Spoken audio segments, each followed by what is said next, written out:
오늘 밤 당신의 온기를 내 몸으로 느끼고 싶어요. 저도 그래요. 제 인생에서 이런 말을 할 날이 올 줄은 상상도 못했습니다. 남편과 연애할 때에도 저는 이런 말을 해본 적이 없었습니다. 그의 손이 제 허리를 감싸 안는 순간 모든 이성이 사라졌습니다. 우리의 체온이 섞이는 순간 더 이상의 망설임은 필요 없었습니다. 일손이 부족한 농촌을 돕기 위해 간 봉사활동에서 만난 그 사람과 별이 쏟아지는 마을 뒤편 오두막에서 첫 입맞춤을 나누었습니다. 말없이 우리는 문턱을 넘어 방 안으로 발을 디뎠습니다. 그가 떨리는 손길로 제 옷을 벗겨낼 때 수십 년간 잠들어 있던 제 몸의 감각들이 일제히 깨어났습니다. 제 손도 그의 셔츠를 더듬으며 하나씩 풀어내렸고 우리의 거친 호흡과 뜨거운 심장박동만이 고요한 어둠 속에 울려 퍼졌습니다. 환갑을 넘긴 나이에 이런 불꽃 같은 감정을 다시 느낄 수 있으리라곤 꿈에도 생각지 못했습니다. 그의 따스한 품에 안겨 저는 잊고 있던 여성성을 되찾았습니다. 하지만 그날 밤이 제 인생의 흐름을 완전히 바꿔놓을 분기점이 될 것이라고는 미처 깨닫지 못했습니다. 여러분께 지금부터 들려드릴 이야기는 무의미하게 반복되던 제 하루하루를 완전히 뒤바꿔 놓은 기적 같은 만남에 관한 것입니다. 이 이야기에 관심이 있으시다면 본격적인 내용으로 들어가기 전에 구독과 좋아요 버튼을 눌러주세요. 끝까지 들어주시고 저에게 힘내라는 응원의 댓글도 부탁드릴게요. 여러분의 작은 관심이 더 많은 이야기를 나눌 수 있는 힘이 됩니다. 그럼 이제부터 제 충격적인 이야기를 시작하도록 하겠습니다. 제 이름은 박영신, 올해 62세입니다. 그 운명 같은 만남이 있기 전까지 제 삶은 색이 바랜 사진처럼 단조롭기만 했습니다. 매일 아침 같은 시간에 알람 소리가 제 귓가를 울립니다. 남편과 사별한 지 5년, 이제는 차가운 기계음만이 새로운 하루의 시작을 알립니다. 은행에서 25년을 근무하다 퇴직한 후, 한때는 분주했던 일과가 이제는 채워지지 않는 시간의 연속이 되었습니다. 식탁에 앉으면 늘 혼자였습니다. 간단한 찬 몇 가지와 미역국 한 그릇, 사람 소리라도 듣고자 텔레비전을 켜놓습니다. 누군가와 하루의 시작을 나누고 싶은 마음만 커져갑니다. 창밖에 벚꽃이 활짝 폈네요. 이런 평범한 대화 한마디가 간절했습니다. 오전은 늘 같은 동선의 산책으로 시작합니다. 익숙한 골목길, 변함없는 풍경, 매일 마주치는 얼굴들. 간혹 고개를 끄덕이며 인사를 나누는 이웃도 있지만 대부분은 무심히 스쳐 지나갑니다. 점심 이후엔 단지 내 경로당에서 시간을 보냅니다. 다른 어르신들과 카드놀이를 하거나 드라마를 시청합니다.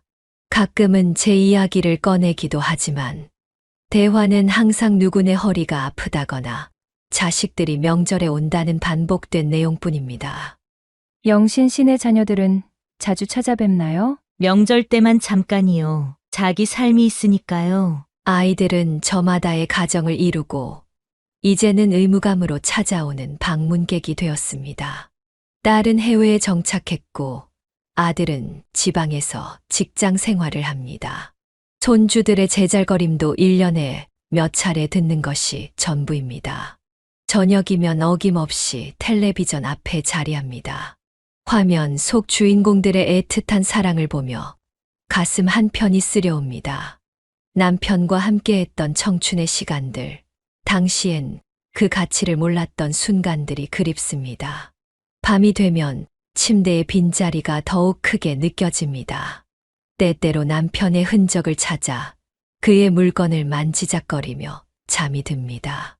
이렇게 살아가는 것이 맞는 걸까? 매일 밤 같은 의문을 품고 눈을 감습니다. 그러던 어느 날 은행 시절 가장 친했던 동료 수진이 불쑥 방문했습니다. 영신아, 요즘 집에만 너무 틀어박혀 사는 것 같아. 혈색이 안 좋아 보여. 나이 들면 다 그렇지 뭐. 말도 안 돼. 우리 나이에 오히려 더 활발하게 움직여야 건강을 유지할 수 있어. 내가 정말 좋은 프로그램을 알게 됐어. 수진이는 봉사활동 안내 팸플릿을 내밀었습니다.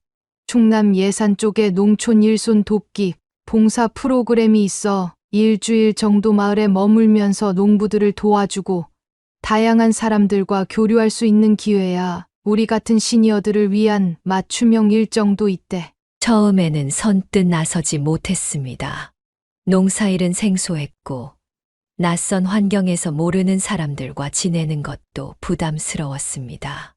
농사는 해본 적도 없는데 내가 도움이 될까? 대단한 일이 아니래. 감자 수확이나 고추 따기 같은 간단한 일들이지. 내가 함께 갈 테니 걱정 마. 수진이의 끈질긴 권유에 마침내 고개를 끄덕였습니다.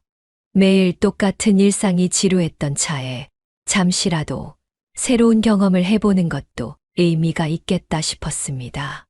단 일주일만 시도해보자. 적응이 안 되면 중간에 돌아와도 괜찮아. 그렇게 저는 간단한 짐 하나를 꾸려 수진이와 함께 충남 예산의 한적한 마을로 향했습니다. 그때만 해도 이 짧은 봉사활동이 제 인생의 이막을 완전히 다시 쓰게 할 운명의 전환점이 될 줄은 상상도 못했습니다. 버스는 콘크리트 빌딩 숲을 벗어나 점차 푸른 전원 풍경으로 바뀌어 갔습니다. 창밖으로 펼쳐지는 황금빛 들판과 구릉진 산세를 바라보며 가슴이 확 트이는 듯 했습니다. 얼마나 오랜만에 도시를 벗어나 자연을 마주하는지 기억조차 가물가물했습니다. 영신아, 느낌이 어때? 공기부터 다르지? 수진이가 내게 물었습니다. 그녀는 언제나 저보다 활력이 넘쳤습니다. 은퇴 후에도 남편과 여행을 즐기고 다양한 동호회 활동에 참여하며 활기찬 노후를 보내고 있었죠. 그러게 이런 시골 풍경을 본 지가 정말 오래됐네. 예산의 작은 마을에 도착했을 때는 이미 오후가 깊어가고 있었습니다. 소박한 마을회관 앞에는 저희와 비슷한 연배의 자원봉사자들이 삼삼오오 모여 있었습니다. 그날의 선택이 제 남은 인생을 다시 정의하게 될 줄은 그 누구도 알지 못했습니다. 마을로 향하는 첫 발을 내디디며 62세의 제가 인생의 새로운 장을 열게 될 거라곤 상상조차 못했던 것이죠. 마을에 도착한 날은 7월 초 한여름의 떼약볕이 머리 위로 쏟아지고 있었습니다. 아스팔트에서 열기가 올라오는 서울과는 달리 시골에서의 햇볕은 하늘에서 열기를 내리쬐었습니다. 마을 회관 앞에 내린 저희를 마을 이장님이 반갑게 맞이했습니다. 봉사자분들 오셨군요. 농번기에 도움의 손길이 정말 귀합니다. 짐은 저기 트럭에 실으시면 숙소로 바로 모셔다 드릴게요. 이장님의 안내에 따라 저희는 마을 입구에 세워진 낡은 트럭 주변으로 모였습니다. 10명 남짓한 봉사자들은 서로 어색한 인사를 나누며 각자의 짐을 트럭에 실었습니다. 짐을 싣는 과정에서 생각보다 무거운 상자를 들다가 균형을 잃을 뻔했는데 그때 누군가 재빨리 상자의 반대편을 받쳐주었습니다. 조심하세요. 같이 들어요. 고개를 들어보니 단정하게 정돈된 흰 머리카락에 햇볕에 그을린 얼굴의 남성이 저를 바라보고 있었습니다. 예수는 훌쩍 넘어 보이는 나이였지만 맑은 눈빛과 단단한 체격이 인상적이었습니다. 감사합니다. 생각보다 무거워서. 시골에서는 모든 것이 도시보다 무겁습니다. 공기도, 물도, 그리고 이 상자도요. 그의 말에 저도 모르게 웃음이 나왔습니다. 함께 상자를 트럭 한쪽에 안전하게 실었습니다. 이어서 그가 자기소개를 했습니다. 저는 강준석이라고 합니다. 올해 64세고 제과점을 운영하다 은퇴했어요. 첫 봉사활동인가요? 네, 처음입니다. 박영신이라고 해요. 저는 은행에서 일하다 은퇴했어요. 트럭에 짐을 다 실은 후 우리는 마을 안쪽으로 향했습니다. 트럭 짐칸에 짐과 함께 앉은 채로 울퉁불퉁한 시골길을 달렸습니다. 도시에서는 상상도 못할 경험이었습니다. 안전벨트도 없이 흔들리는 트럭 위에서 저는 자꾸만 균형을 잃었고, 그때마다 준석 씨가 넘어지지 않게 살짝 팔꿈치로 지지해 주었습니다. 여기는 예산에서도 오지에 속하는 마을이라 길이 좀 거칠어요. 하지만 그만큼 자연이 아름답죠. 준석 씨는 말은 적었지만 한마디 한마디가 정확하고 차분했습니다. 트럭이 지나는 길 옆으로 광활한 들판과 산이 펼쳐져 있었습니다. 도시의 빽빽한 건물들 속에서만 살아온 제게는 모든 것이 새롭고 신선했습니다. 트럭이 마을 한가운데를 지날 때 동네 주민들이 손을 흔들며 반겨주었습니다. 아이들은 트럭을 쫓아 달리며 즐거워했고, 할머니들은 처마 밑에 앉아 저희를 바라보며 미소 지었습니다. 그 모습이 어찌나 정겨웠는지 마치 오래전 제가 어릴 적 시골 마을의 기억이 떠올랐습니다. 여기 사람들은 정이 많아요. 처음 보는 사람에게도 마음을 열어주죠. 준석 씨의 말처럼 이 마을에는 도시에서는 느낄 수 없는 따스함이 있었습니다.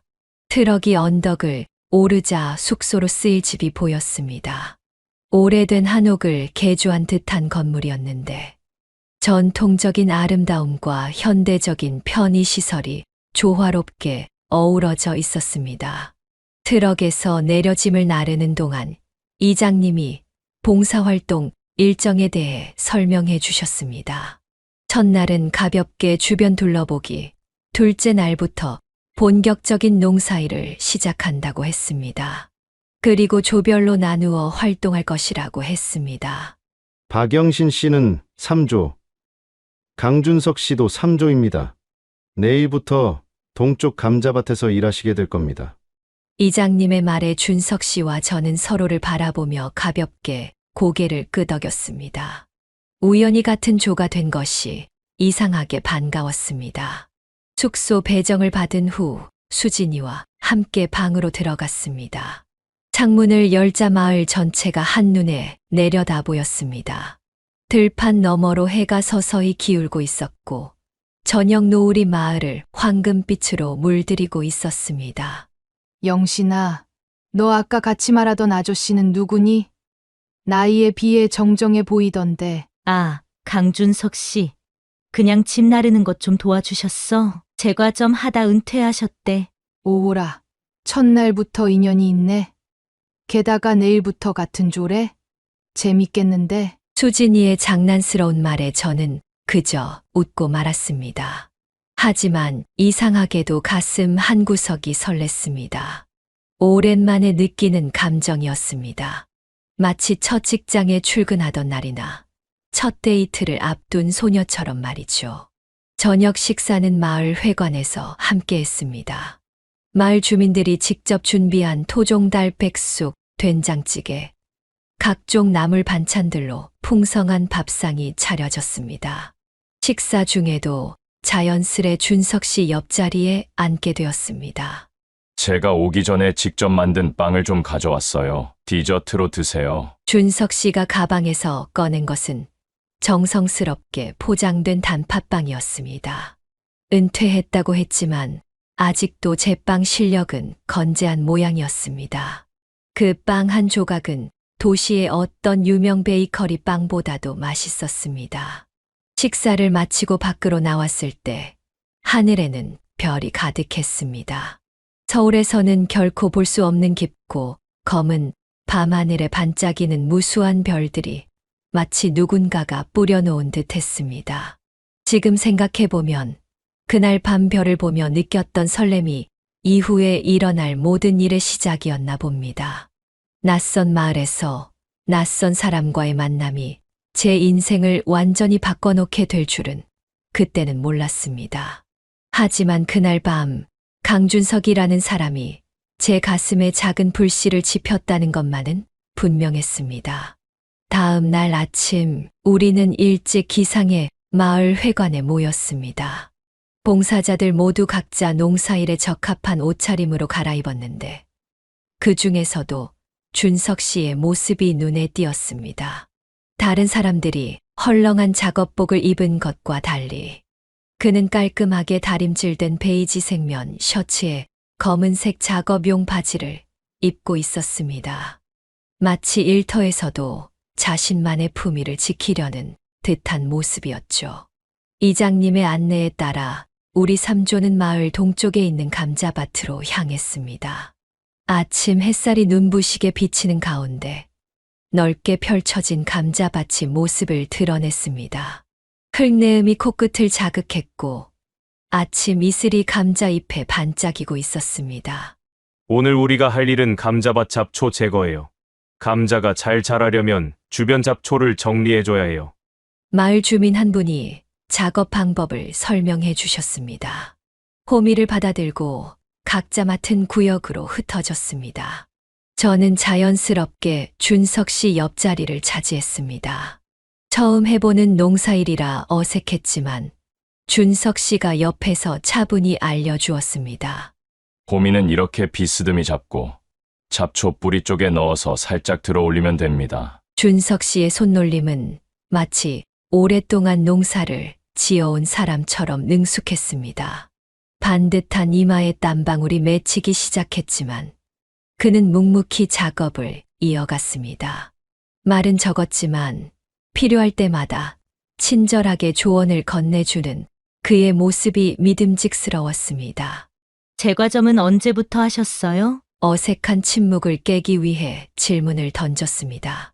30살 때부터 시작해서 작년에 은퇴할 때까지 34년 동안 했습니다. 처음엔 서울에서 시작했다가 나중에 대전으로 내려갔죠. 대화가 시작되자 서로에 대해 조금씩 알아가기 시작했습니다.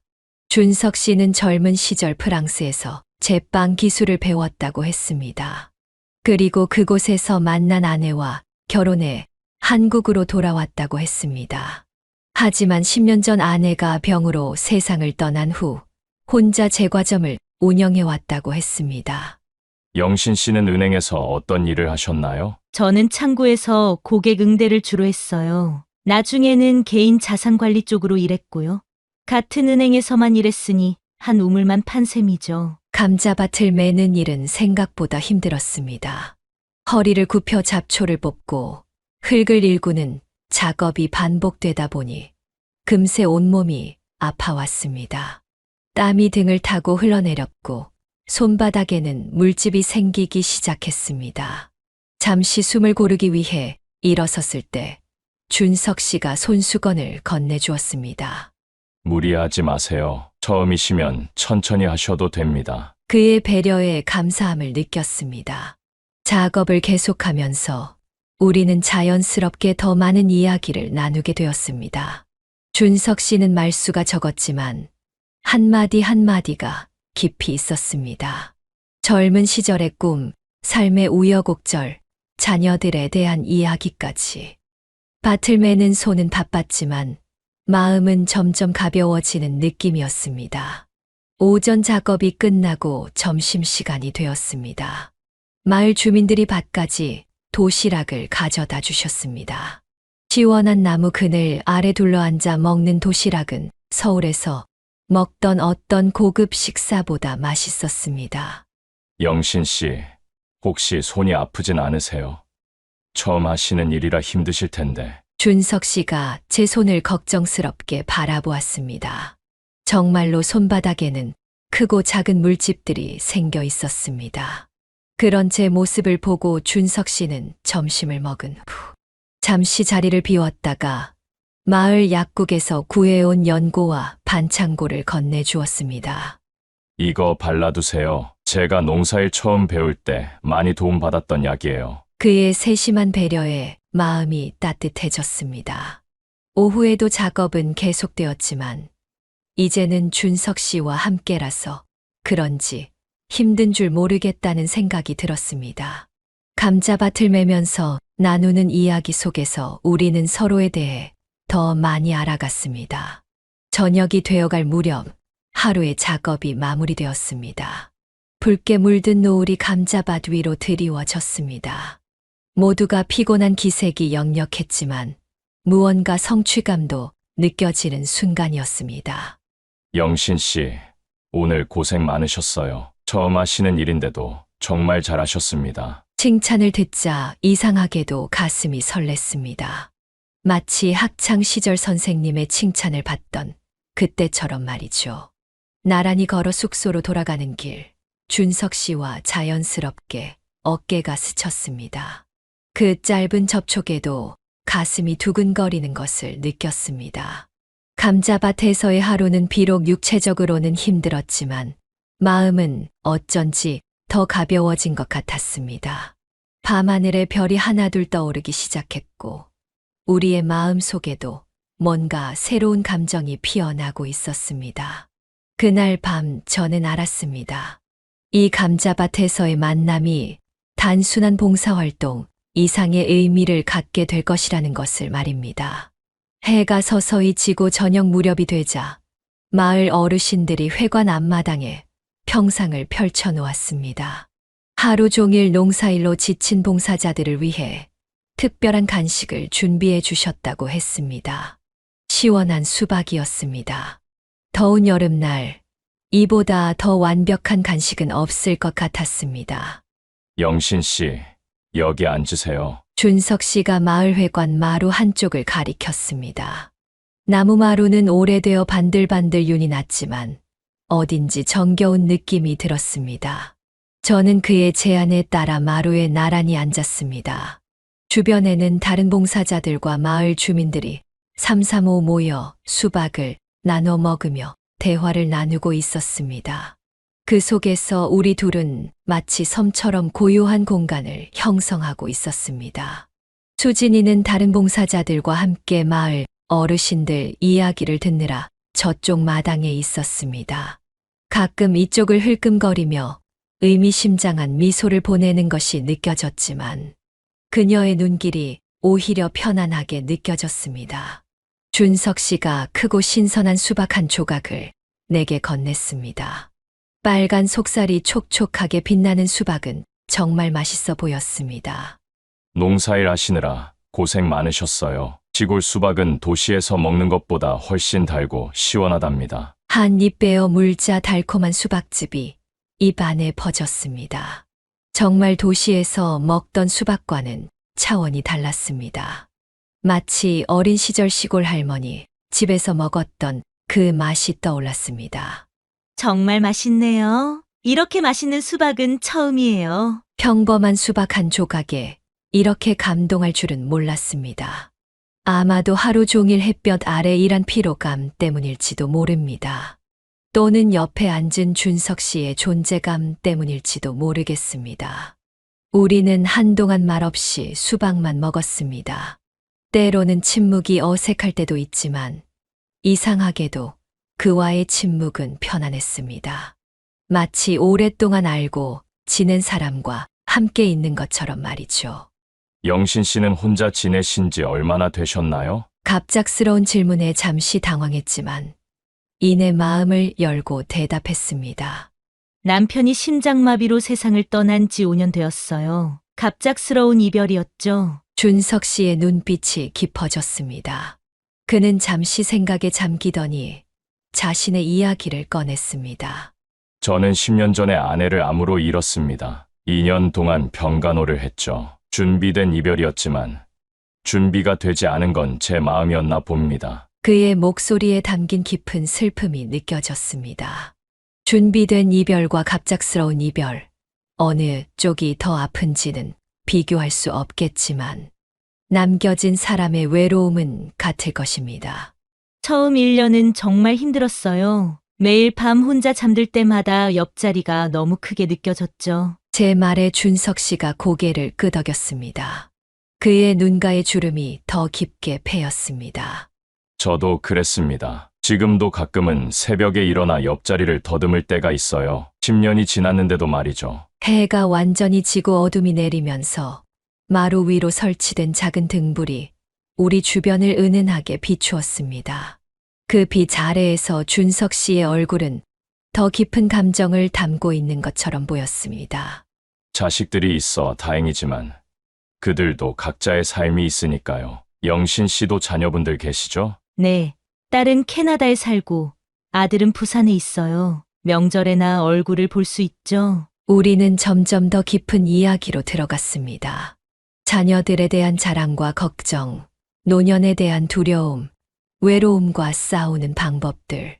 평소에는 누구에게도 쉽게 꺼내지 못했던 속마음들을 자연스럽게 나누게 되었습니다.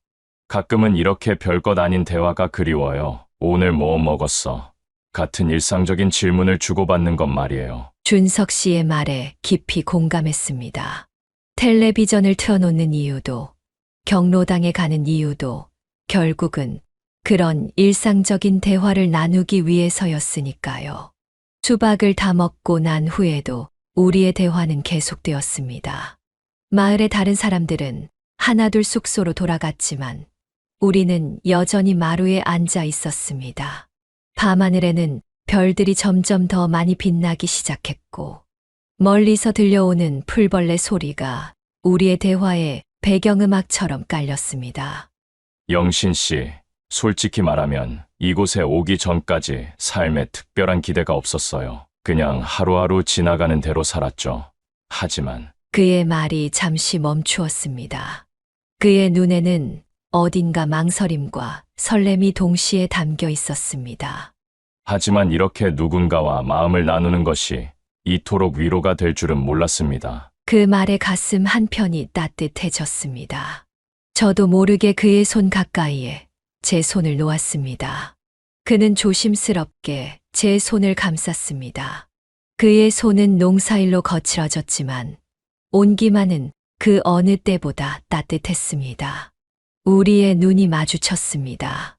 그 순간 말로 표현할 수 없는 감정이 오갔습니다. 그것은 단순한 호감을 넘어 서로의 아픔과 외로움을 이해하는 깊은 공감대였습니다. 마치 오래도록 잊고 지냈던 감정이 다시 살아나는 듯한 느낌이었습니다. 이상하게도 나이 들어 다시 느끼는 이 감정이 젊었을 때보다 더 깊고 순수하게 느껴졌습니다. 아마도 우리는 이제 인생의 유한함을 알기에 매 순간을 더 소중히 여기게 된 것일지도 모릅니다. 그날 밤 마을회관 마루에서 나눈 대화는 제 마음의 빗장을 열었습니다. 오랫동안 단단히 닫아두었던 문이 조금씩 열리는 느낌이었습니다. 그리고 그 문 너머로 새로운 가능성이 기다리고 있었습니다. 밤이 깊어갈수록 마을회관 주변은 더욱 고요해졌습니다. 이제는 우리 둘만 남은 마루에서 시간이 얼마나 흘렀는지도 모르게 이야기를 나누었습니다. 귀뚜라미 소리와 멀리서 들려오는 개구리 울음소리만이 가끔 정적을 깨뜨릴 뿐이었습니다. 이쯤에서 숙소로 돌아가는 게 좋겠네요. 내일도 일찍 일어나야 하니까요. 준석 씨의 말에 고개를 끄덕였지만 솔직히 이 시간이 끝나는 게 아쉬웠습니다. 우리는 천천히 마루에서 일어나 숙소로 향했습니다. 밤하늘은 어느새 무수한 별들로 가득 찼고 은하수까지 선명하게 보였습니다.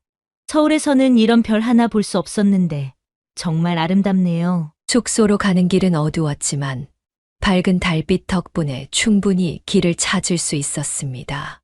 숲에 도착하기 전 마당에 놓인 평상이 눈에 들어왔습니다. 준석 씨가 먼저 제안했습니다. 저기서 잠시 별을 더 볼까요? 서울로 돌아가면 이런 밤하늘은 보기 힘들 테니까요. 평상에 나란히 앉자 하늘은 더욱 가깝게 느껴졌습니다. 머리 위로 쏟아질 듯한 별들이 우리를 내려다보고 있었습니다. 가슴이 벅차오르는 감정이 일었습니다. 영신 씨, 준석 씨가 조용히 제 이름을 불렀습니다. 그의 목소리에는 평소와 다른 떨림이 있었습니다. 네. 이상한 고백일 수도 있지만 이 나이에 누군가에 대해 설레는 마음이 들 줄은 정말 몰랐어요. 그의 말에 가슴이 쿵 내려앉는 느낌이 들었습니다. 마치 오래전 첫사랑의 고백을 들었을 때처럼 심장이 빠르게 뛰기 시작했습니다. 그동안 혼자 사는 것이 익숙해졌다고 생각했어요. 아내가 떠난 후 다시는 누군가에게 마음이 움직일 거라고 생각하지 않았죠. 하지만 그의 말이 잠시 멈추었습니다. 그는 깊은 숨을 내쉬더니 조심스럽게 말을 이었습니다. 영신 씨를 만나고 나서 제 마음속에 무언가가 다시 깨어나는 것을 느꼈습니다. 그 말을 듣는 순간 저도 모르게 손이 움직였습니다. 조용히 그의 손 위에 제 손을 올려놓았습니다. 두꺼운 굳은 살이 박힌 그의 손은 거칠었지만 온기는 따뜻했습니다. 그는 놀란 듯 저를 바라보았지만 곧 그의 손가락이 제 손가락 사이로 스며들었습니다. 말없이 우리의 손이 맞닿았습니다. 그 단순한 접촉만으로도 수십 년간 잊고 지냈던 감정들이 물밀듯이 밀려왔습니다. 가슴이 벅차오르고 따뜻해지는 느낌이었습니다. 별빛 아래 우리의 시선이 마주쳤습니다. 그의 눈에는 깊은 감정이 담겨 있었습니다. 시간이 멈춘 듯한 그 순간, 준석 씨가 조금씩 저에게 가까이 다가왔습니다. 저는 그 자리에 가만히 앉아 심장이 터질 듯 뛰는 것을 느꼈습니다. 그리고 그가 조심스럽게 제 뺨에 손을 대었습니다. 거친 손바닥의 감촉이었지만 그 어떤 부드러운 손길보다도 따뜻하게 느껴졌습니다. 저도 모르게 눈을 감았고 그가 천천히 입술을 가까이 했습니다. 우리의 입술이 만났을 때 온몸에 전율이 흘렀습니다. 처음에는 살짝 스치는 듯한 가벼운 키스였지만 점차 깊어졌습니다. 오랫동안 누군가에게 이렇게 가까이 다가간 적이 없었는데 이 순간만큼은 모든 걱정과 두려움이 사라졌습니다. 죄송해요. 갑자기 이러는 건 아닌 것 같아요. 준석 씨가 물러서며 당황한 듯 말했습니다. 하지만 그의 눈은 여전히 저를 간절히 바라보고 있었습니다. 아니에요. 괜찮아요. 제 대답은 짧았지만 그 안에는 많은 감정이 담겨 있었습니다. 말로 표현할 수 없는 설렘과 두려움, 그리고 기대감이 뒤섞인 복잡한 감정이었습니다. 우리는 다시 한번 서로를 바라보았습니다. 그리고 이번에는 제가 먼저 그에게 다가갔습니다. 별들이 지켜보는 가운데 두 번째 키스는 더욱 자연스럽고 깊었습니다. 마치 오랫동안 갈망해온 것을 마침내 찾은 듯한 느낌이었습니다. 키스를 마치고 그의 품에 안겼을 때 그가 속삭였습니다. 이런 감정을 다시 느낄 수 있을 거라고는 상상도 못했어요. 영신 씨 덕분에 제 마음이 다시 살아나는 것 같아요. 그의 가슴에 기대어 심장 소리를 들으며 저 역시 비슷한 감정을 느끼고 있었습니다. 우리는 오랫동안 평상에 앉아 별을 보며 서로를 안고 있었습니다. 수십 년 동안 함께한 연인처럼 편안하게, 하지만 첫사랑처럼 설레는 마음으로 밤이 더 깊어갈수록 별은 더 밝게 빛났고 우리의 마음도 더 분명해졌습니다. 이것은 단순한 외로움을 달래기 위한 일시적인 감정이 아니었습니다. 우리 둘 다 진심으로 서로에게 끌리고 있었고 이 감정을 더 깊이 탐험하고 싶었습니다. 마을의 고요함 속에서 한옥 숙소 앞 평상은 우리만의 작은 세계가 되었습니다. 그곳에서 우리는 나이도 과거의 아픔도 잊은 채 오직 지금 이 순간의 감정에만 충실했습니다. 60이 넘은 나이에 다시 찾아온 이 설렘은 젊었을 때의 그것보다 더 깊고 성숙한 감정으로 다가왔습니다. 긴 별빛 아래의 대화와 부드러운 키스 끝에 우리는 자연스럽게 숙소를 향해 걸음을 옮겼습니다. 손을 꼭 잡은 채로 새로운 가능성을 향해 함께 걸어가는 느낌이었습니다. 숙소로 들어서는 순간 우리의 발걸음은 자연스럽게 느려졌습니다. 마치 시간을 붙잡아두고 싶은 것처럼 말이죠. 낡은 나무 계단을 오르며 들리는 삐걱거리는 소리만이 우리의 고요한 호흡 소리와 어우러졌습니다. 준석 씨의 방은 1층 끝방, 제 방은 그 옆방이었습니다. 그의 방 앞에 도착했을 때 우리는 잠시 말없이 서로를 바라보았습니다. 헤어지기 싫은 마음이 서로의 눈빛에 고스란히 담겨 있었습니다. 들어오실래요? 차라도 한 잔 마시면서. 그의 목소리는 평소보다 더 낮고 깊었습니다. 저는 망설임 없이 고개를 끄덕였습니다. 사실 이 순간을 위해 마음의 준비가 되어 있었는지도 모릅니다. 어쩌면 우리는 서로를 처음 본 순간부터 이 시간을 향해 걸어오고 있었는지도 모릅니다. 방 안으로 들어서자 소박하지만 정갈한 공간이 우리를 맞이했습니다. 창문으로 스며드는 달빛이 방 안을 은은하게 비추고 있었습니다. 준석 씨는 작은 전기포트로 물을 끓여 허브티를 준비했습니다. 그의 모든 행동에는 정중함과 세심함이 배어 있었습니다. 여기 차예요. 저녁에 마시면 마음이 편안해진다고 하네요. 그가 내민 따뜻한 찻잔을 받아들며 우리 손가락이 살짝 스쳤습니다. 그 짧은 접촉에도 전율이 느껴졌습니다. 차를 마시며 우리는 다시 이야기를 나누었습니다. 하지만 이번에는 말보다 침묵이 더 많았고 그 침묵 속에는 더 깊은 대화가 담겨 있었습니다.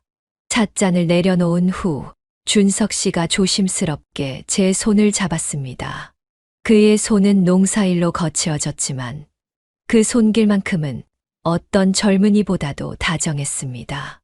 그가 천천히 제게 다가와 이마에 가볍게 입을 맞추었습니다. 너무 서두르고 싶지 않아요. 영신 씨가 소중하니까요. 그의 말에 가슴이 뭉클해졌습니다. 젊은 시절의 뜨거운 열정과는 다른 깊고 진중한 감정이 느껴졌습니다. 저는 대답 대신 그의 품으로 살며시 다가갔습니다. 그의 팔이 제 어깨를 감싸 안았고 우리는 그렇게 한동안 서로의 온기를 느끼며 서 있었습니다. 얼마 후 우리는 자연스럽게 침대 가장자리에 나란히 앉았습니다. 이제 창밖에서는 별들만이 우리를 지켜보고 있었습니다. 준석 씨의 손이 조심스럽게 제 뺨을 어루만졌고 저는 눈을 감았습니다. 그의 손가락이 제 얼굴의 주름을 따라 천천히 움직였습니다. 이 주름들이 당신의 인생이에요. 당신이 살아온 모든 순간들. 너무 아름다워요. 그 말에 눈물이 날 것 같았습니다. 한때는 거울 속에 늘어가는 주름을 보며 한숨 짓던 제게 그는 그것이 아름답다고 말해 주었으니까요. 저도 그의 얼굴을 손끝으로 더듬었습니다. 햇볕에 그을린 피부, 깊은 눈과 주름, 이마의 주름들. 그의 모든 것이 특별하게 느껴졌습니다. 우리의 입술이 다시 만났을 때 이전보다 더 깊은 감정이 실렸습니다. 그 키스는 오랜 시간 동안 닫혀있던 감정의 문을 활짝 열어주었습니다. 서로의 체온이 뜨거워지면서 그가 천천히 제 블라우스의 단추를 풀기 시작했습니다. 그의 손길은 조심스러웠고 매 순간 제 눈빛을 살폈습니다. 저도 그의 셔츠 단추를 하나씩 풀었습니다. 서로의 나이든 몸을 드러내는 순간에 약간의 부끄러움도 있었지만 그것보다 더 큰 감정은 서로에 대한 신뢰와 따뜻함이었습니다. 우리는 서로의 몸에 새겨진 세월의 흔적들을 부끄러워하지 않았습니다. 오히려 그것이 우리가 걸어온 진실한 길임을 인정하고 있었습니다.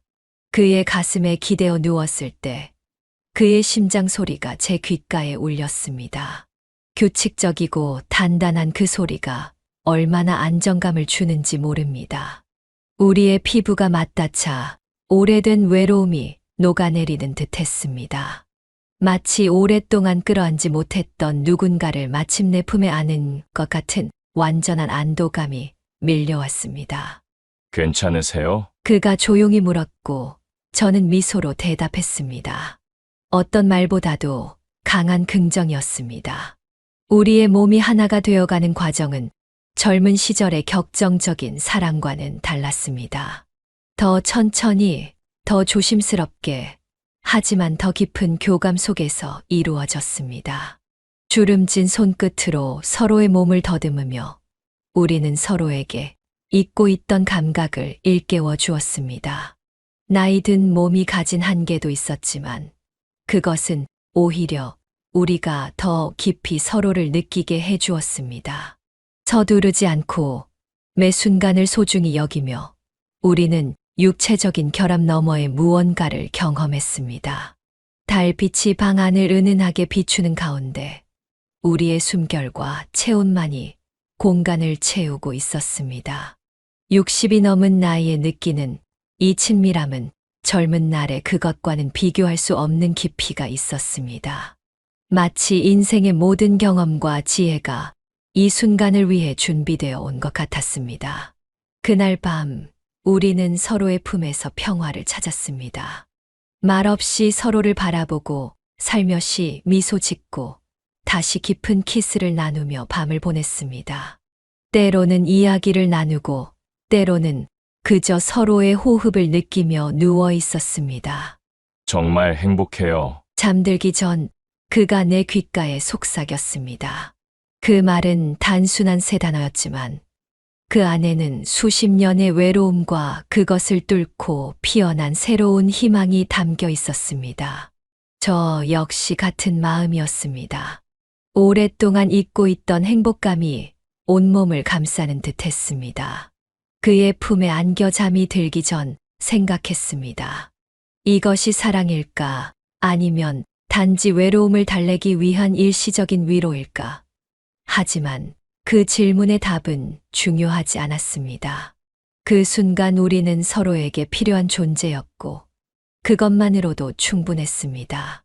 새벽녘 희미한 햇살이 창문을 통해 스며들기 시작했을 때도 우리는 여전히 서로의 품에 안겨 있었습니다. 마치 이 순간이 영원히 계속되기를 바라는 듯이 말이죠. 아침 햇살이 창문을 통해 밀려 들어오자 저는 누군가의 품에 안겨 있다는 것을 깨달았습니다. 잠시 혼란스러웠지만 금세 어젯밤의 기억이 선명하게 떠올랐습니다. 고개를 들어 준석 씨의 평온한 잠든 얼굴을 바라보니 가슴이 따뜻해졌습니다. 시계를 보니 이미 아침 6시 30분이었습니다. 봉사활동 마지막 날, 오전 일정을 마치고 오후 1시에 서울로 돌아가는 버스를 타기로 되어 있었습니다. 조심스럽게 그의 팔에서 빠져나와 옷을 챙겨 입었습니다. 문을 열기 전 침대 위 그의 모습을 한 번 더 바라보았습니다. 한순간에 지난 밤의 모든 순간들이 물밀듯 밀려왔습니다. 아침 식사 시간, 수진이가 의미심장한 미소를 지으며 제게 물었습니다. 밤새 어디 있었어? 내 방 들어가 봤더니 없더라. 얼굴이 화끈거리는 것을 느끼며 대충 둘러댔습니다. 그냥 좀 늦게까지 별을 보고 있었어. 다행히 수진이는 더 캐묻지 않았지만 그녀의 눈빛은 이미 모든 것을 알고 있다는 듯 했습니다. 아침 식사 중에 준석 씨가 자리에 합류했습니다. 우리는 눈빛으로만 아침 인사를 나누었지만 그것만으로도 가슴이 설렜습니다. 마지막 봉사 일정은 마을 어르신들을 위한 작은 잔치 준비였습니다. 모든 봉사자들이 함께 마을회관 앞마당을 청소하고 음식을 준비했습니다. 저와 준석 씨는 자연스럽게 같은 조가 되어 테이블 세팅을 맡았습니다. 어젯밤 정말 특별했어요. 그가 작은 목소리로 말했을 때 주변에 아무도 없는지 확인하며 고개를 끄덕였습니다. 두 사람만의 비밀스러운 미소를 교환하는 것만으로도 충분했습니다. 우리는 작업하면서도 손이 스치기만 해도 전율이 흘렀습니다. 잔치가 시작되고 마을 어르신들과 봉사자들이 함께 어울려 즐거운 시간을 보냈습니다. 전통 음식을 나누어 먹고 마을 할머니들이 준비한 민요 공연도 있었습니다. 그 속에서도 저는 계속 준석 씨를 의식하고 있었고 그 역시 종종 제게 따뜻한 시선을 보내왔습니다. 갑자기 수진이가 다급하게 제게 다가왔습니다. 영신아, 큰일 났어. 서울 가는 버스 시간이 당겨졌대. 1시간 뒤면 출발한대. 그 말에 가슴이 철렁 내려앉았습니다. 아직 짐도 제대로 싸지 않았고 무엇보다 준석 씨와 제대로 된 작별 인사도 연락처 교환도 하지 못했습니다. 지금 바로 짐 챙겨야겠어. 다른 사람들한테 좀 알려줄래? 숙소로 뛰어가 부랴부랴 짐을 챙겼습니다. 어젯밤의 기억이 아직도 생생한데 이렇게 급하게 떠나야 한다니 마음이 무거웠습니다. 짐을 다 싸고 밖으로 나오자 봉사자들이 이미 버스 앞에 모여 있었습니다. 준석 씨를 찾았지만 보이지 않았습니다. 잠시 후 이장님이 말씀해 주셨습니다. 준석 씨는 방금 마을 위쪽으로 급히 올라갔어요. 비상 연락이 왔다고 하더군요. 가슴이 아팠습니다. 이럴 수가. 작별 인사도 못하고 헤어지게 된다니. 초조하게 시계를 보니 버스 출발 시간이 10분밖에 남지 않았습니다. 수진이가 팔을 잡아당겼습니다. 어서 타야 해. 기사님이 기다리신데 다음 버스는 내일 아침이래. 망설이는 제 모습을 보고 수진이가 다시 말했습니다. 무슨 일 있어? 누굴 기다리는 거야? 마음이 복잡했지만 다른 봉사자들이 모두 기다리고 있는 상황에서 제 개인적인 이유로 일정을 지연시킬 수는 없었습니다. 발걸음을 돌려 버스에 오르려는 순간 멀리서 누군가 달려오는 모습이 보였습니다. 준석 씨였습니다. 그는 숨을 헐떡이며 달려왔습니다. 손에는 무언가 쥐고 있었습니다. 영신 씨, 잠깐만요. 버스 앞에서 그와 마주쳤을 때 그의 얼굴에는 땀이 흐르고 있었습니다. 그가 손에 쥐고 있던 것은 작은 종이 쪽지였습니다. 제 연락처와 주소예요. 꼭 연락 주세요. 그 종이를 받으려는 순간 버스 기사님이 경적을 울렸습니다. 빨리 타세요. 더 이상 기다릴 수 없습니다. 수진이가 다시 제 팔을 잡아당겼고 저는 어쩔 수 없이 버스로 발걸음을 옮겼습니다. 준석 씨가 종이를 내밀었지만 저는 허둥지둥 버스에 오르느라 제대로 받지 못했습니다. 버스 문이 닫히기 시작했고 창문을 통해 준석 씨를 찾았습니다. 버스가 서서히 움직이기 시작했고 그의 모습은 점점 멀어져 갔습니다. 창문을 열어 손을 뻗었지만 이미 버스는 속도를 내고 있었습니다. 기사님, 잠시만 세워주세요. 애원하듯 외쳤지만 기사님은 들은 척도 하지 않았습니다. 버스가 커브를 돌자 준석 씨의 모습은 시야에서 완전히 사라졌습니다. 의자에 털썩 주저앉아 창밖만 바라보았습니다. 수진이가 제 어깨를 토닥여 주었습니다. 무슨 일이야? 그 아저씨랑 뭔가 있었던 거야? 말하고 싶었지만 목이 메어 대답할 수 없었습니다. 준석 씨의 연락처가 적힌 종이도 받지 못했고 제 연락처를 그에게 줄 기회도 없었습니다. 버스가 마을을 벗어나 고속도로에 진입하면서 짧지만 강렬했던 우리의 만남이 이대로 끝나버리는 건 아닐까 하는 두려움이 밀려왔습니다. 창밖으로 스쳐 지나가는 풍경을 바라보며 어젯밤의 기억과 그의 따스한 품을 떠올렸습니다. 그 짧은 시간이 이렇게 큰 여운을 남길 줄은 생각지 못했습니다. 아직 마음속에는 그의 온기가 남아있는데 이렇게 작별하게 될 줄은 몰랐습니다. 서울로 돌아온 후 익숙한 아파트의 문을 열자 낯설게 느껴졌습니다. 벽에 걸린 시계 소리, 텔레비전 위에 놓인 가족 사진, 창밖으로 보이는 도시의 풍경. 모든 것이 그대로인데 제 마음은 이미 그곳에 없었습니다. 짐을 풀면서도 계속 준석 씨 생각이 났습니다. 그와 함께했던 시간은 단 이틀밖에 되지 않았지만 그 짧은 순간이 제 마음에 깊은 흔적을 남겼습니다. 다음 날 아침 가장 먼저 한 일은 인터넷 검색이었습니다. 강준석 대전 제과점이라는 키워드로 검색해봤지만 너무 흔한 이름 탓인지 관련 정보를 찾기 어려웠습니다. 대전에 있는 제과점들을 하나하나 찾아보았지만 그가 언급했던 가게의 흔적은 보이지 않았습니다. 수진이에게 전화를 걸어 도움을 청했습니다. 영신아, 그 아저씨 이름밖에 모르는데 어떻게 찾아? 좌절감이 밀려왔지만 포기할 수 없었습니다. 다음으로 생각난 것은 그가 말했던 제과점 경력이었습니다. 대전 제과협회에 문의해 보기로 했습니다. 여러 번 통화 끝에 제과협회 담당자와 연결되었습니다. 강준석이라는 분이요. 대전에서 제과점을 운영하셨다고요? 잠시만요. 확인해 볼게요. 기대를 품고 기다렸지만 결과는 또다시 실망스러웠습니다. 죄송합니다만 강준석이라는 이름으로 등록된 회원은 없네요. 혹시 가게 이름을 아시나요? 가게 이름, 그런 기본적인 정보도 모른다는 사실이 너무 허망했습니다. 우리는 서로의 깊은 내면까지 나누었는데 정작 일상적인 정보는 교환하지 못했다는 사실이 아이러니하게 느껴졌습니다. 일주일이 지났습니다. 그 사이 제가 시도하지 않은 방법이 없었습니다. 대전 지역 전화번호부를 찾아보고 소셜미디어에서 검색도 해보았습니다. 심지어 대전행 기차를 타고 여러 동네를 돌아다니며 제과점을 찾아다니기도 했습니다. 하지만 모두 허사였습니다.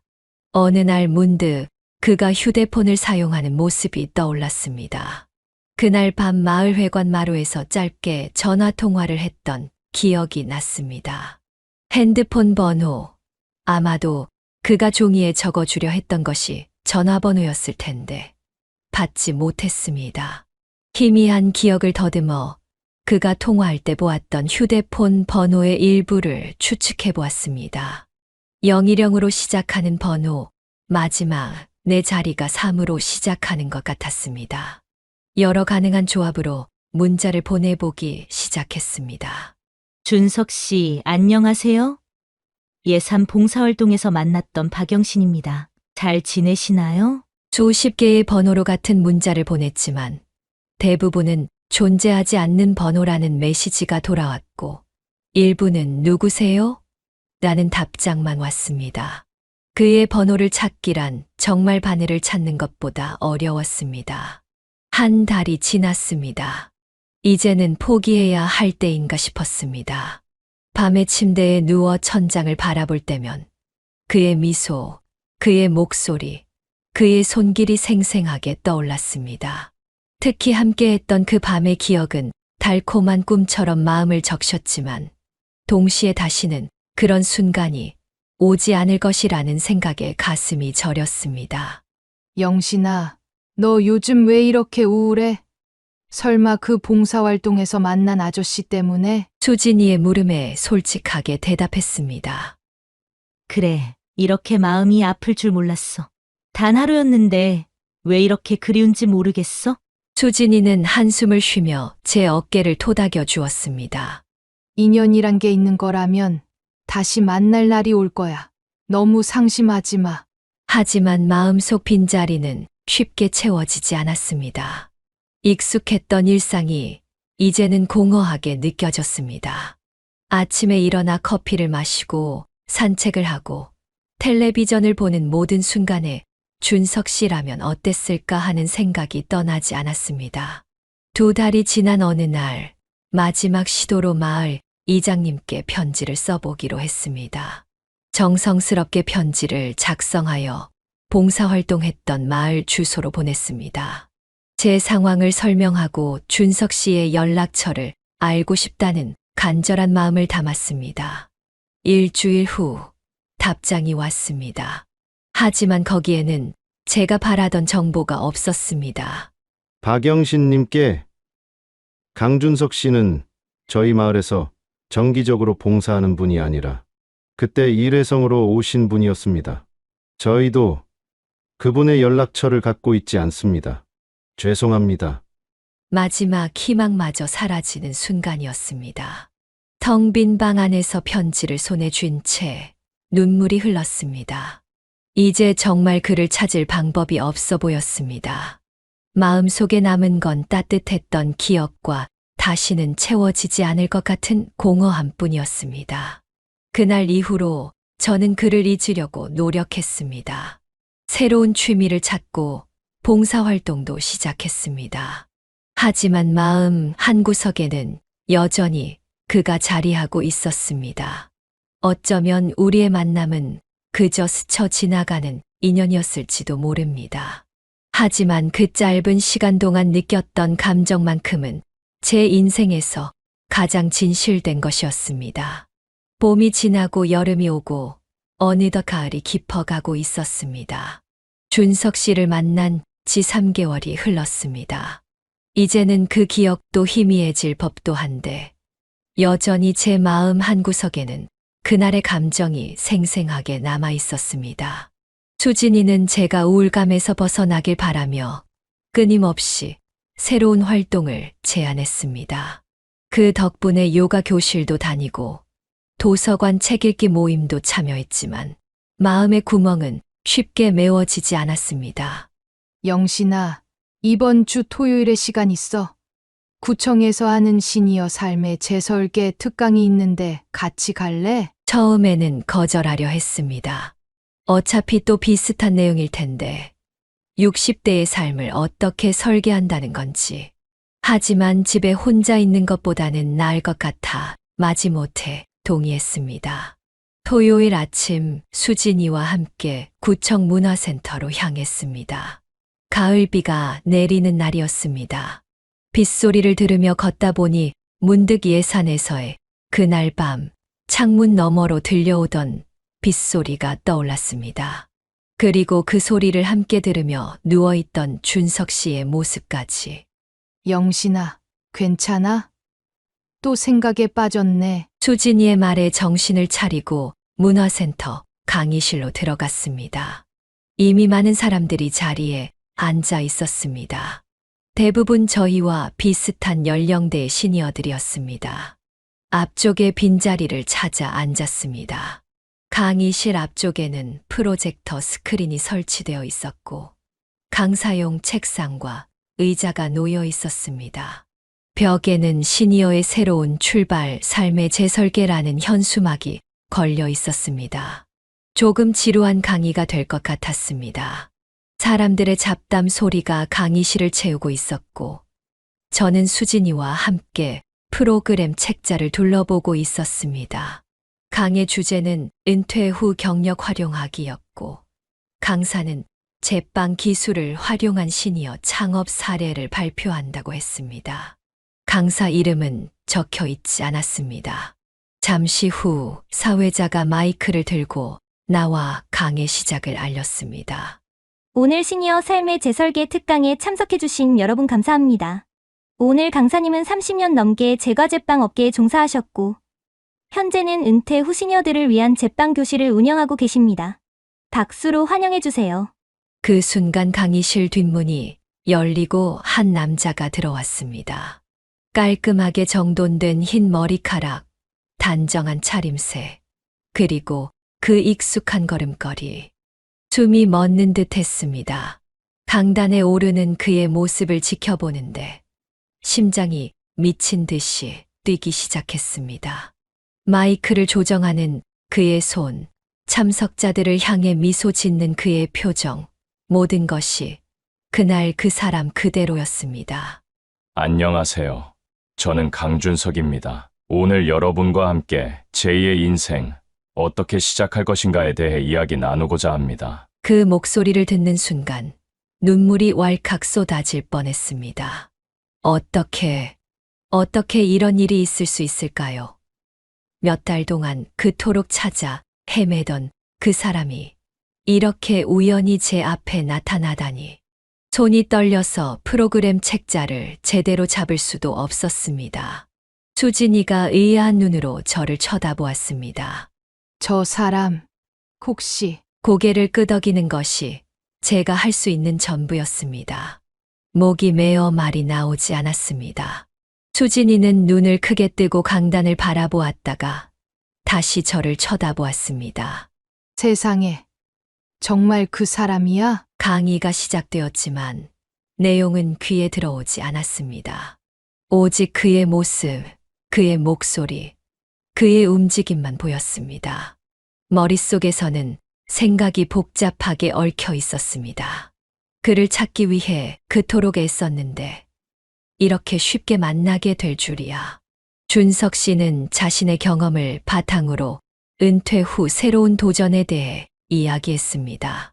대전에서 30년간 운영했던 제과점 이야기, 은퇴 후 시니어들을 위한 제빵 교실을 시작한 계기, 그리고 봉사활동을 통해 새로운 삶의 의미를 찾게 된 경험들. 그가 봉사활동을 언급할 때 저를 본 것 같았습니다. 잠시 말을 멈추고 청중을 둘러보았지만 이내 다시 강의를 이어갔습니다. 아마도 저를 알아보지 못한 것 같았습니다. 그도 그럴 것이 강의실은 어둡고 앞쪽 자리에 앉은 저는 그에게 잘 보이지 않았을 겁니다. 1시간의 강의가 어떻게 흘러갔는지 기억도 나지 않았습니다. 오직 그가 이야기하는 모든 단어, 그의 표정 변화, 그의 손짓만 보고 있었습니다. 그리고 마지막 질의응답 시간이 되었습니다. 손을 들고 싶었지만 너무 떨려서 그럴 용기가 나지 않았습니다. 만약 그가 저를 알아보지 못한다면, 혹은 저를 기억하고 싶지 않다면, 그 생각에 손을 들 수 없었습니다. 마침내 강의가 끝나고 참석자들이 하나둘 자리에서 일어나기 시작했습니다. 일부는 강단 앞으로 가서 준석 씨에게 개인적인 질문을 하고 있었습니다. 영신아, 가서 인사해봐. 이런 기회가 또 있을까? 수진이의 재촉에도 몸이 굳어 움직일 수 없었습니다. 하지만 이대로 또다시 그를 놓친다면 평생 후회할 것 같았습니다. 심호흡을 하고 용기를 내어 자리에서 일어났습니다. 천천히 무거운 발걸음으로 강단 쪽으로 향했습니다. 몇몇 참석자들이 준석 씨와 이야기를 나누다 떠나고 이제 그의 앞에는 한 노부부만 남아 있었습니다. 그들도 곧 작별 인사를 하고 떠났습니다. 이제 그와 저 사이에는 아무도 없었습니다. 그는 서류를 정리하고 있었고 제가 다가오는 것을 느끼고 고개를 들었습니다. 처음에는 평범한 미소였습니다. 하지만 제 얼굴을 자세히 보는 순간 그의 표정이 급격히 변했습니다. 눈이 커지고 입이 살짝 벌어지더니 손에 들고 있던 서류를 떨어뜨렸습니다. 그의 눈에서 놀라움과 기쁨, 그리고 믿기지 않는다는 감정이 동시에 번졌습니다. 영신 씨, 그의 떨리는 목소리에 제 눈에서 눈물이 흘러내렸습니다. 정말 영신 씨 맞습니까? 준석 씨의 목소리는 떨리고 있었습니다. 그의 눈에서는 믿기지 않는다는 표정과 함께 기쁨이 번졌습니다. 저도 마찬가지였습니다. 입술이 떨려 제대로 말을 잇지 못했습니다. 네.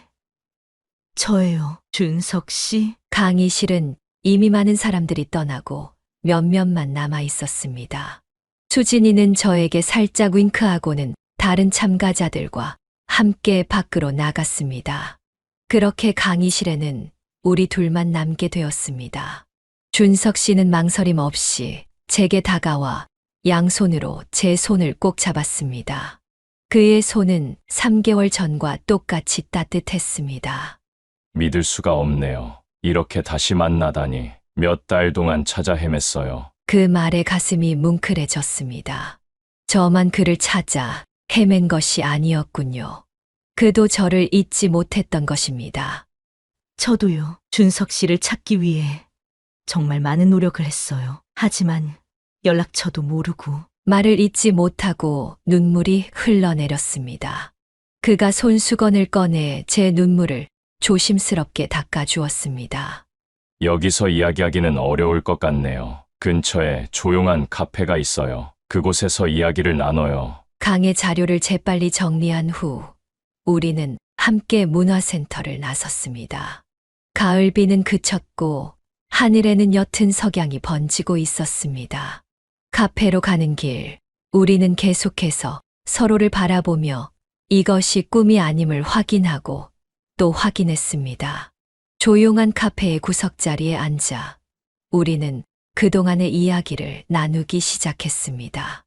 준석 씨는 그날 제가 급하게 떠난 후 너무나 허망했다고 했습니다.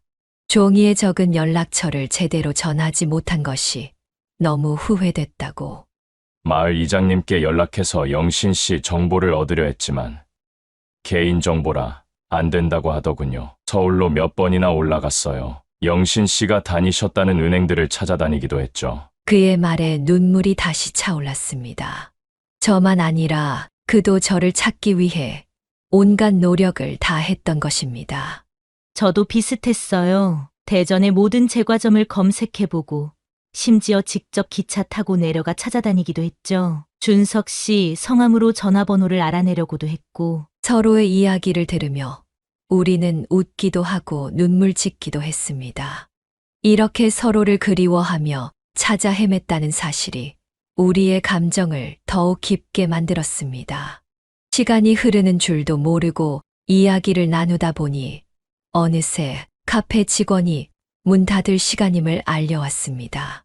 밖으로 나오니 이미 밤하늘에는 별들이 빛나고 있었습니다. 영신 씨, 제 숙소는 이 근처 호텔이에요. 함께 차라도 한 잔 더 하면서 이야기를 나눌까요? 그의 제안에 망설임 없이 고개를 끄덕였습니다. 우연히 다시 만난 이 순간을 놓치고 싶지 않았습니다. 호텔로 향하는 길, 그는 자연스럽게 제 손을 잡았습니다. 그 온기가 3개월 전 그날 밤의 기억을 생생하게 되살려냈습니다. 호텔 로비는 고급스러웠고 엘리베이터를 타고 그의 객실로 향했습니다. 문을 열고 들어서자 깔끔하게 정돈된 방이 보였습니다.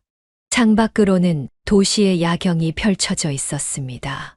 차 대신 와인은 어떨까요? 오늘같이 특별한 날에는 와인을 따르는 그의 손길이 살짝 떨리고 있었습니다.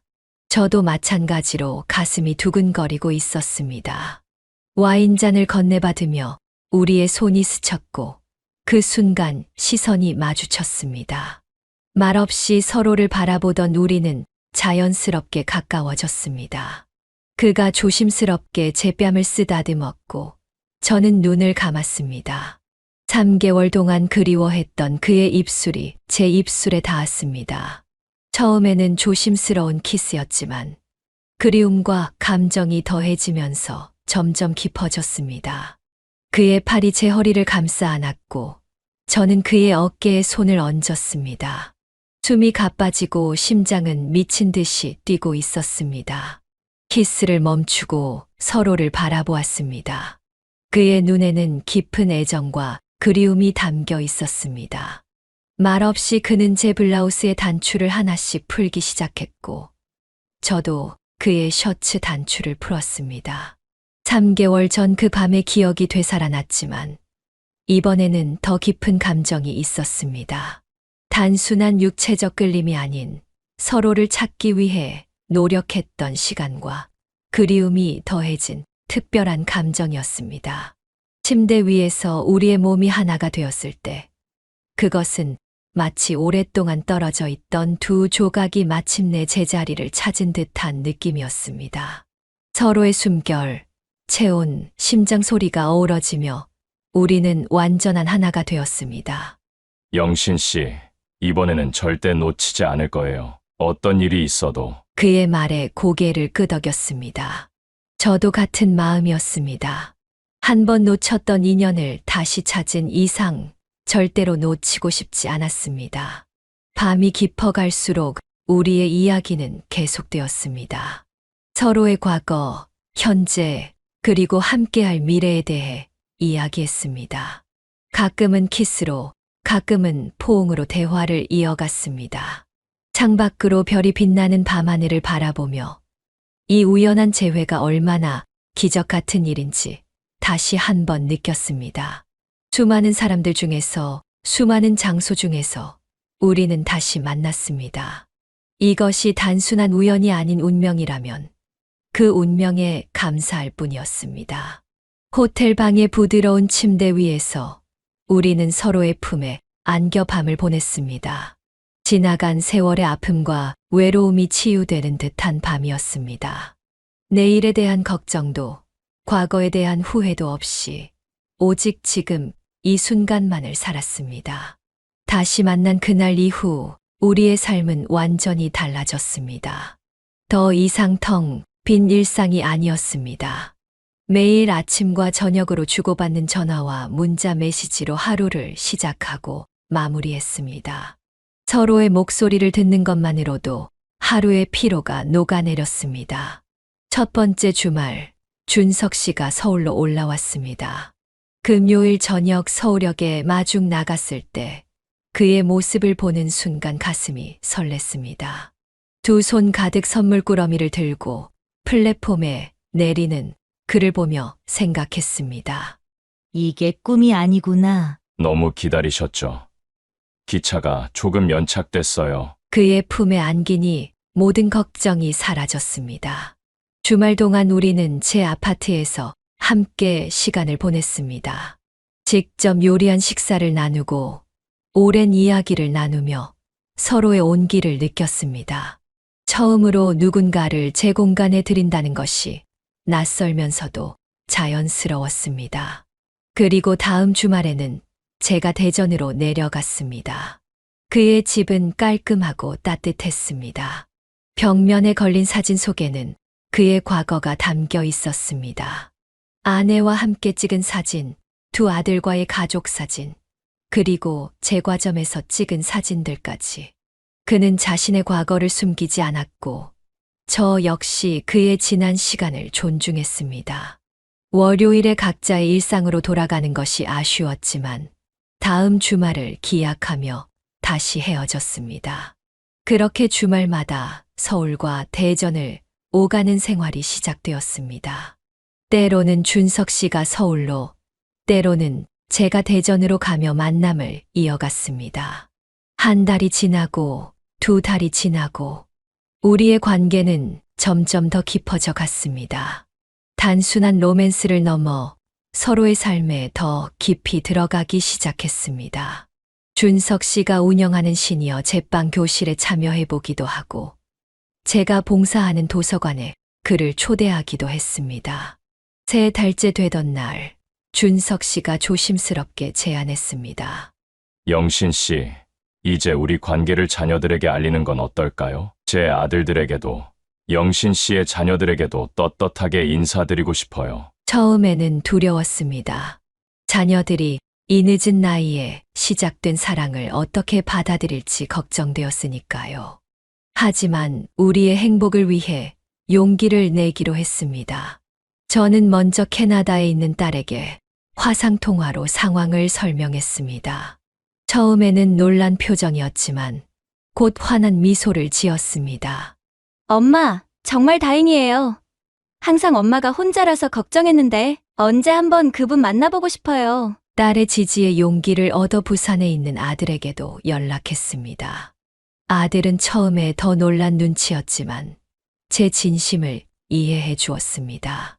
어머니가 행복하시다면 저도 응원할게요. 다음에 서울에 올라갈 일 있으면 꼭 인사드리고 싶네요. 준석 씨도 비슷한 과정을 거쳤습니다. 그의 두 아들은 처음에는 의아해했지만 아버지의 행복을 진심으로 바라며 지지해 주었다고 합니다. 오히려 그들은 아버지가 오랜 시간 외로움을 견뎌왔다는 것을 알기에 더 기뻐했다고 합니다. 관계를 공식화한 후 우리는 더욱 자유롭게 만남을 이어갔습니다. 더 이상 숨기거나 걱정할 필요가 없었습니다. 주말뿐만 아니라 평일에도 시간이 될 때면 만나게 되었고 서로의 일상에 더 깊이 스며들었습니다. 준석 씨의 큰아들과 처음 만났을 때는 긴장되었지만 그는 생각보다 훨씬 따뜻하게 저를 맞아주었습니다. 식사 자리에서 그는 제게 미소 지으며 말했습니다. 아버지가 정말 행복해 보이세요. 오랜만에 아버지 얼굴에 활기가 돌아왔어요. 영신 어머님 덕분인 것 같습니다. 그 말에 가슴이 따뜻해졌습니다. 우리의 사랑이 단지 우리 둘만의 것이 아니라 가족들에게도 긍정적인 영향을 미치고 있다는 사실이 기뻤습니다. 6달이 지났을 때 우리는 더 진지한 고민을 하기 시작했습니다. 이렇게 두 도시를 오가는 생활이 때로는 힘들었기 때문입니다. 어느 날 저녁 준석 씨가 조용히 제안했습니다. 우리 함께 살면 어떨까요? 서울이든 대전이든 아니면 새로운 곳이든 매일 아침 영신 씨와 함께 깨고 매일 밤 함께 잠드는 삶을 상상해 봅니다. 그의 제안에 깊이 생각했습니다. 오랫동안 혼자 살아온 저에게 누군가와 함께 사는 것은 큰 변화였습니다. 하지만 이제는 그와 떨어져 있는 시간이 더 힘들게 느껴졌습니다. 결국 우리는 서울에서 함께 살기로 했습니다. 준석 씨는 대전의 집을 정리하고 서울에서 시니어 제빵 교실을 열기로 했습니다. 물론 쉬운 결정은 아니었습니다. 오랫동안 살아온 터전을 떠나는 것이니까요. 하지만 우리의 남은 인생을 함께하기 위한 선택이었습니다. 그렇게 우리는 서로의 집을 오가던 생활에서 벗어나 한 지붕 아래 살게 되었습니다. 처음에는 서로의 생활 습관에 적응하는 것이 쉽지 않았지만 조금씩 맞춰가며 새로운 일상을 만들어갔습니다. 아침에 함께 산책하고 점심을 같이 준비하고 저녁에는 서로의 하루를 나누는 시간이 소중했습니다. 자녀들도 우리의 선택을 존중해 주었습니다. 명절에는 모두 모여 식사를 하기도 했고 각자의 가정에 초대받기도 했습니다. 처음에는 어색했지만 시간이 지날수록 새로운 가족으로 자연스럽게 받아들여졌습니다. 황혼의 나이에 시작된 우리의 사랑은 주변 사람들에게도 영감을 주었습니다. 수진이는 우리를 보며 늘 말했습니다.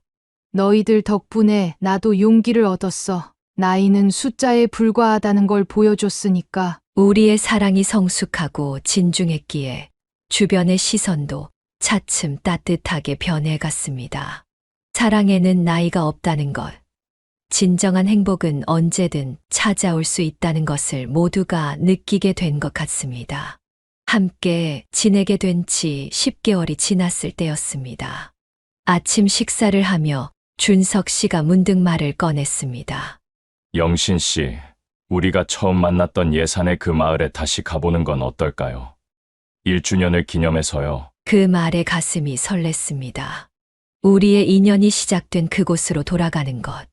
어쩌면 우리 관계에 특별한 의미를 더하는 순례와도 같은 여행이 될 것 같았습니다. 좋아요. 그곳에 다시 가보고 싶었어요. 모든 것이 시작된 곳이니까요.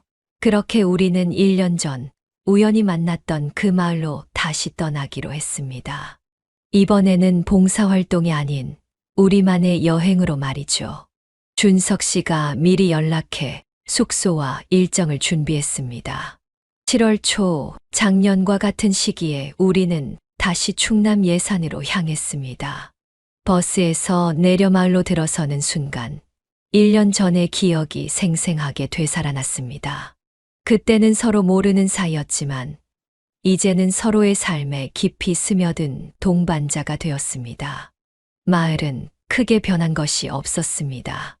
여전히 고요하고 평화로운 시골 풍경이 펼쳐져 있었습니다. 다만 우리의 시선으로 바라보는 그 풍경의 의미가 달라졌을 뿐입니다.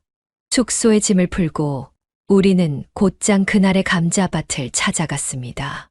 이장님의 안내로 1년 전 우리가 함께 일했던 그 감자밭에 도착했습니다. 이제는 감자 대신 다른 작물이 자라고 있었지만 그곳의 정취는 여전했습니다. 감자밭 주변을 거닐며 우리는 처음 만났을 때의 이야기를 나누었습니다. 어색했던 첫 인사, 함께 땀 흘리며 일했던 순간들, 그리고 저녁 마루에서 나눈 대화까지. 모든 순간이 지금의 우리를 만든 소중한 조각들이었습니다.